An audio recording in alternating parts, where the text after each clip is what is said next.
most companies in the tablet space today are pretty comparable when you think about the feature sets that they're adding to their devices, but where they're missing the real formula is really being able to provide the complete solution where they're bringing the hardware, the software, and really the content piece together. And that's why I really still fundamentally believe that we're going to see a very rapid shakeout in the tablet space, and it's been because most companies are making the mistake of going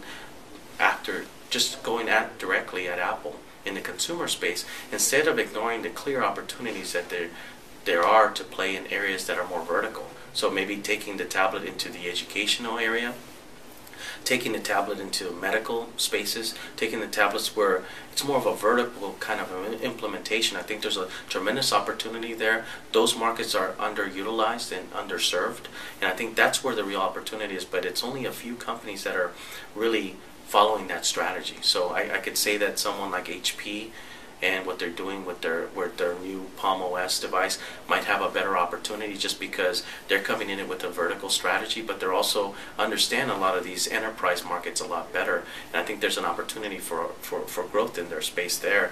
I think someone like RIM who can leverage their technology, email specifically, I think there's an opportunity for them to gain ground, but companies that might focus on sort of serving the medical field, I think that might be a good opportunity to establish a tablet. I still think there's so much room to really go in terms of power management.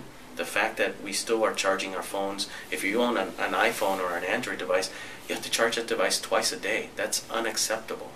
And even if you're carrying a tablet today, which you look at the iPad 2, it's a great and sleek device, and it gives you good battery life, but it's because it has multiple batteries in it. Now, once you drain your power on that device, you have to take hours to charge it again. I mean, these are frustrating things that I think consumers still have to deal with, and to me, I see that as an opportunity for the companies that provide the technology because they haven't solved those problems. I mean, there's so much where I think this is going to go over the next couple of years. So in terms of hardware innovation, my expectations are relatively low. I'm looking for a couple of things in the next, say, 12 to 18 months. So a bigger, more concerted push I guess in the domain of web apps. So I think you do have some things happening in the content and services domains that are making web apps perhaps a bit more important to the market than they have been in the recent past.